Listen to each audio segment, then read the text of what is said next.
One of the most common things we see in the urgent care is a fever. And it's either they have a fever or their loved one has a fever, or especially their kid has a fever. And one of the questions I always get is, how high should the fever be before I get worried? Or should I come in when it reaches a certain point? And I always tell them that it's not really how high the fever is, it's more how the person is acting and where the fever is coming from. So we treat the fever the same as if it was 100, 101, or if it was 104. We try to find out what's causing it, whether it's a virus or a bacterial infection or something really serious that needs to be treated, like even a blood infection.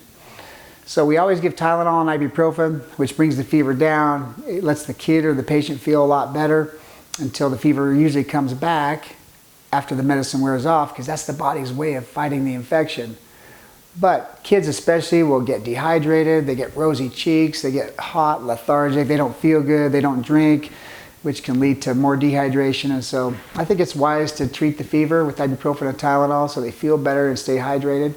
But the more important thing is what's causing the fever, whether it's an ear infection or strep throat or influenza or pneumonia or urine infection or even things like appendicitis or even life-threatening conditions.